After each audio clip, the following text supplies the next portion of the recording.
ముఖ్య స్తోత్రం. యేసుక్రీస్తు నామమున మీకు అందరికీ మైక వందనాలు చెల్లిస్తున్నా. దయచేసి వీడియోను స్క్రిప్ట్ చేయకుండా మొదటి నుండి చివరి వరకు వినాలని ప్రభు పేరిట కోరుకుంటున్నా. దీని గురించి మీ అభిప్రాయాలు కామెంట్లో తెలియచేయాలని. లూకాసు వార్త 4వ అధ్యాయము 31 నుండి 37 వరకు.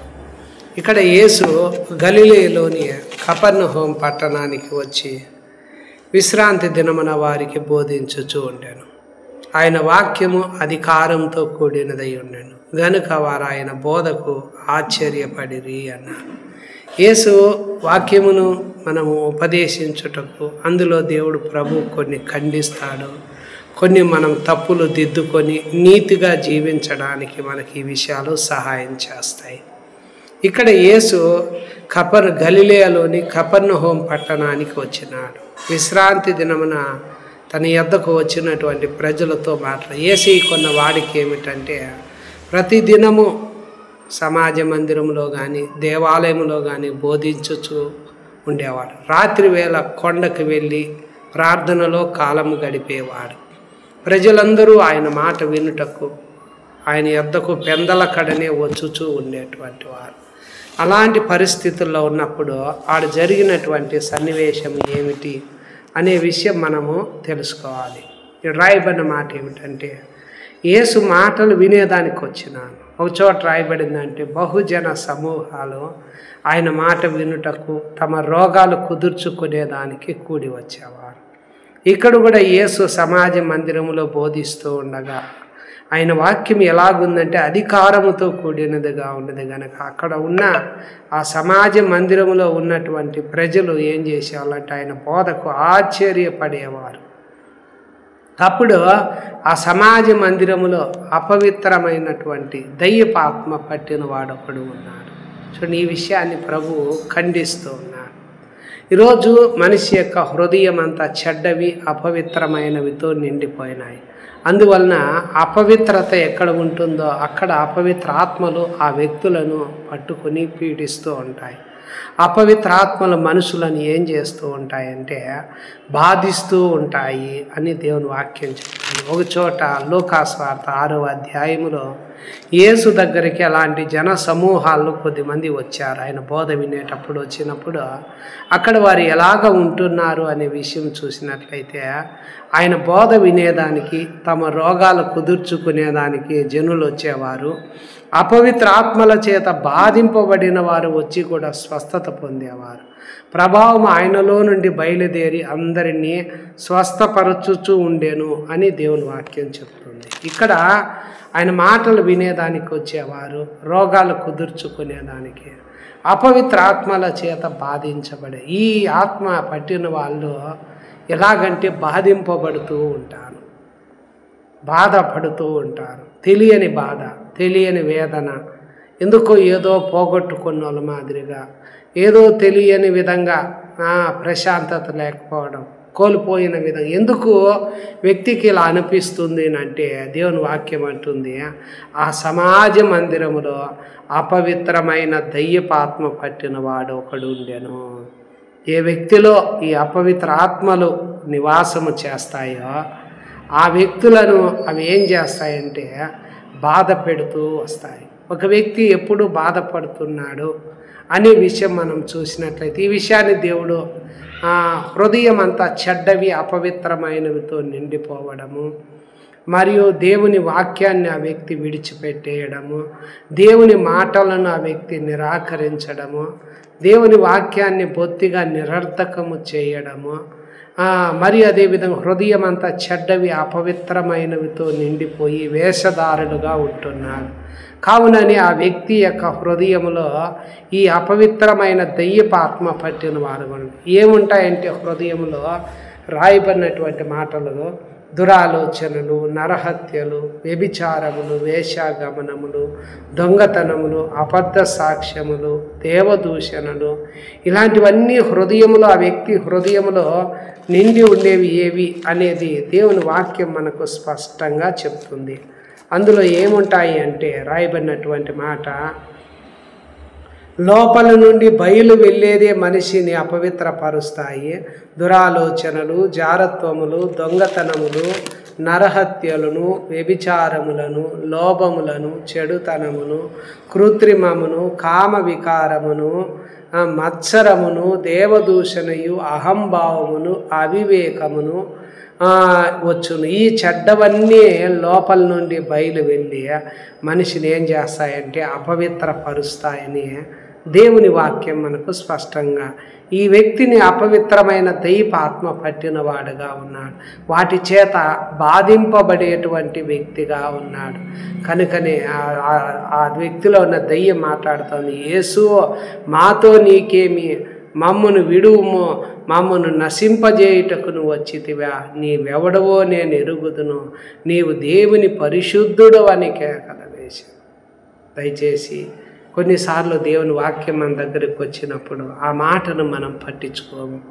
మాతో నీకేం పని, మాతో ఎందుకు దేవుని మాటలు అందిస్తున్నావు, ఎందుకు మాకే విషయాలన్నీ చెప్తాన్నావు, నీతో మాకు సంబంధం లేదు అనే విధంగా మనిషి నడుచుకుంటూ వస్తాడు. ఆ విషయాన్ని దేవుడు ఏం చేస్తున్నాడంటే ఖండిస్తాడు. ఇక్కడ ఏం రాయబడిందంటే ఆ వ్యక్తిని ప్రభు అంటాడు, చెరలో ఉన్నవారికి విడుదల ఇవ్వడానికి వచ్చాడు, నలిగిపోయే వారిని విడిపించడానికి యేసు వచ్చినాడు. ప్రభు ఆత్మ నా మీద ఉన్నది, సువార్త ప్రకటించడానికి దేవుడు నన్ను అభిషేకించాడు, చెరలో ఉన్న వారికి విడుదల ఇవ్వాలని, గుడ్డివారికి చూపు కలగాలని, నలిగిన వారిని విడిపించాలని. ఇక్కడ ఈ వ్యక్తి అపవిత్రమైన దయ్యపాత్మ పట్టిన వ్యక్తిగా వాటి చేత బాధింపబడుతున్నాడు. విడిపించబడాలనేది ఆ వ్యక్తిని స్వస్థపరచాలని దేవుడు కోరుకుంటున్నాడు. కానీ ఆ వ్యక్తి ఏమంటున్నాడంటే, యేసు మాతో నీకేమి, మమ్మల్ని నశింపజేయుటకు వచ్చితివా, మమ్మల్ని విడువుమో, నువ్వెవడవో నేను ఎరుగుదును, నువ్వు దేవుని పరిశుద్ధుడవు అని కేకలు వేస్తే ఈ విషయాన్ని దేవుడు ఖండిస్తున్నాడు. మనం ఎలాగంటే తప్పులు దిద్దుకోవాలంటే ప్రభు సన్నిధిలో ప్రభు ఆ వ్యక్తిలో ఉన్న దాన్ని గద్దిస్తూ ఉన్నాడు. ఆడు ఏమంటున్నాడంటే, ఊరకుండము, ఇతన్ని వదిలి పొమ్మని దాన్ని గద్దింపగానే ఆ పవిత్ర ఆత్మ ఏమి రాయబడినటువంటి మాట ఏమిటంటే, దయ్యం వానిని వారి మధ్యలో పడద్రోసి వానికి ఏ హానియో చేయకుండా వదిలిపోయాడు. ఈ తప్పును మనం దిద్దుకోవాలి. యేసు విడుదల ఇవ్వడానికి వచ్చాడు, స్వస్థపరచడానికి వచ్చాడు. యేసుకు దేవుడు తోడుగా ఉన్నాడు. ఆయన మేలు చేస్తూ అపవాది చేత పీడింపబడే వారందరినీ స్వస్థపరిచేదానికి, అపవిత్ర ఆత్మ చేత బాధింపబడే వారిని స్వస్థపరచడానికి ప్రభావం ఆయనలో నుండి బయలుదేరి అందరినీ స్వస్థపరుస్తూ వచ్చింది. ఆయన మాట వలన దయ్యాలు వెళ్ళగొట్టి రోగులందరినీ బాగు చేస్తూ వచ్చినాడు. ఇక్కడ ఆ వ్యక్తిలో ఉన్న దయ్యమును యేసు అధికారంతో గద్దిస్తున్నాడు. ఏమంటున్నాడంటే, యేసు నామములో ఊరకుండం, ఇతను వదిలి పొమ్మని దాన్ని గద్దింపగానే ఆ దయ్యము వానిని వారి మధ్యలో పడద్రోసి వానికి ఏ హానియో చేయకుండా వదిలి వెళ్ళిపోయింది. దయచేసి చూడండి, ఎంత దేవుడు విడుదల, ఆ వ్యక్తిని అక్కడ విడుదల ఇస్తున్నాడు. ఆ వ్యక్తిని అక్కడ ప్రభు స్వస్థపరుస్తూ ఉన్నాడు. కనుక అక్కడ ఉండే వాళ్ళందరూ కూడా అది ఆ వ్యక్తిని ఏ హానియో చేయకుండా వదిలిపోయినప్పుడు అందరూ విస్మయం ఉంది, ఇది ఎట్టి మాట, ఈయన అధికారముతో బలముతో అపవిత్రాత్మలకు ఆజ్ఞాపించగానే అవి వదిలిపోవచ్చున్నాయనని ఒకరితో ఒకరు చెప్పుకున్నది. అక్కడ ఆయన గూర్చిన సమాచారం చుట్టుపక్కల ప్రాంతములంతటా వ్యాపించబడిపోయింది. ఈరోజు ఈ వీడియో చూసే మన యొక్క జీవితాల్లో కూడా నువ్వేటి చేత బాధింపబడుతున్నావో, నలిగిపోతూ ఉన్నావో, కొన్నిసార్లు మనం అనుకుంటా వస్తాం, ఎందుకో నాకు ఈ సమస్యల ద్వారా నేను ఎంతో బాధపడుతున్నాను. కొన్నిసార్లు ఆలోచనలు మనల్ని బాధ పెడతాయి. కొన్నిసార్లు చింత, విచారాలు, దేని గురించో మనం ఆలోచన చేస్తూ, గతంలో జరిగిన విషయాల గురించి ఆలోచన చేస్తూ, మనం పోగొట్టుకున్న విషయాల గురించి ఆలోచన చేస్తూ, ఎవరో ఒకరు మనల్ని మోసం చేశారనే విషయాల గురించి, నమ్మక ద్రోహం, గాయం చేశారు, ఎక్కువగా ఏది మనమైతే ఆలోచన చేస్తూ, తలంచుకుంటూ, చింతిస్తూ, విచారిస్తుంటామో అపవిత్రాత్మలు ఆ వ్యక్తిని ఏం చేస్తాయంటే ఆలోచనల ద్వారానే బహుగా బాధ పెడుతూ వస్తాయి. ఓ పక్కన రోగాల ద్వారా మనుషులను అపవాది పీడిస్తూ వస్తాడు. మళ్ళా గాయపరుస్తూ వస్తారు. ఆ వ్యక్తిని దాన్ని ఎవరు ఈ భూమి మీద ఏం చేయలేరంటే బంధించలేరు, సాధువు చేయలేరు. కనుక యేసు వచ్చింది ఎందుకోసం అంటే అపవాది క్రియలు లయపరచడానికే మనుష్య కుమారుడు వచ్చాడు. అపవాది చేత పీడింపబడేవాడిని స్వస్థపరచడానికే వచ్చాడు. అదేవిధంగా వాడిని సాతాను అధికారం కింద ఉన్నవాడిని దేవుని వైపు తిప్పడానికి, అంధకార సంబంధమైన అధికారంలో నుండి నీకు విడుదల చేసి నువ్వు ఆయన ప్రేమించిన కుమారుని యొక్క రాజ్య నివాసులుగా మనలను చేయడానికి, నశించిపోయే నిన్ను రక్షించడానికి, చెరలో ఉన్న నీకు విడుదల ఇవ్వడానికి, బలహీనతల నుండి నీకు విడుదల ఇవ్వడానికి, ఏ విషయంలో సాతాను నిన్ను బంధించినాడో ఈ దినమంది ఆ కట్ల నుండి నిన్ను విడిపించడానికి యేసు వచ్చాడు. దయచేసి మతం మార్చడం కోసం యేసు రాలేదు.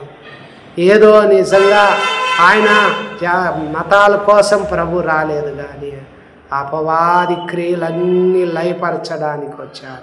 ఈరోజు అవి జనుల్లో నివాసము చేస్తున్నాయని దేవుని వాక్యం మనకు స్పష్టంగా చెప్తుంది. రాయబడినటువంటి మాట మనం చూసినప్పుడు మత్తయి సువార్త 5వ అధ్యాయములో రాయబడినటువంటి మాట ఏమిటంటే, ప్రభు ఇక్కడ చెప్తున్నాడు, గెరాసేనుల దేశంలోకి వెళ్ళినప్పుడు ఆ వ్యక్తుల్లో దయ్యాలు ఏం చేస్తున్నాయంటే నివాసం చేస్తున్నాయి. సంఖ్యలతో ఎవరు ఆ వ్యక్తిని బంధించలేకపోయినారు. పలుమార్లు ఆ వ్యక్తికి కాళ్ళకు చేతులకు సంఖ్యలు వేసి బంధించిన ఆ చేతి సంఖ్యలను తెంపి కాలి సంఖ్యలను తుత్తునీయలుగా చేస్తున్నాయి. ఎవరు వాటిని సాధువు చేయలేకపోతున్నారు.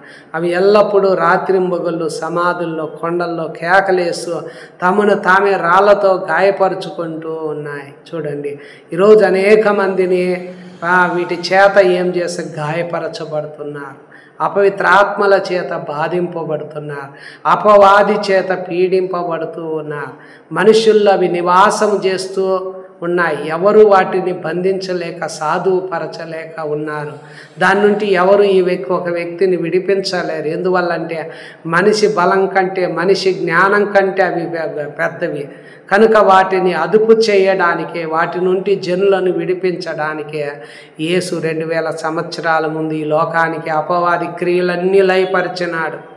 వాటి చేత బాధింపబడే వారందరినీ స్వస్థపరుస్తూ వచ్చినారు. వాటి చేత బంధించబడే జనులందరికీ విడుదలిస్తూ వచ్చినారు. మరియు సిలువలో ఆ మరణ సాతాని యొక్క బలం అపవాదిని తన మరణం ద్వారా ఏం చేశాడంటే యేసు సిలువలో నశింపజేసినాడు. మరియు సమాధానకర్తగా దేవుడే సాతానుని మన కాళ్ళ కింద, యేసు కాళ్ళ కింద శీఘ్రంగా చితకదొక్కేసినాడు. కనుక సంఘములో ప్రభువునందు నువ్వు విశ్వాసం ఉంచితే నీకు ప్రభువు నువ్వు ఆయన మాటకు లోబడినప్పుడు అపవాదిని ఎదిరిస్తే అప్పుడు వాడు మీ యొద్ద నుండి పారిపోతాడు. అక్కడ యేసు సమాజ మందిరంలో గద్దించినప్పుడు ఏ విధంగా ఆ వ్యక్తిలో ఉండేదో అది వదిలేసి వెళ్ళిపోయిందో, నీవు కూడా దేవుని మాటకు లోబడితే ఆ అపవాదిని ఎదిరించినప్పుడు వాడు మీ యొద్ద నుండి పారిపోతాడు. ప్రభువు నీకు విడుదలిస్తాడు. దేవుడి కార్యము, దేవుడి మాటలు దీవించునుగాక.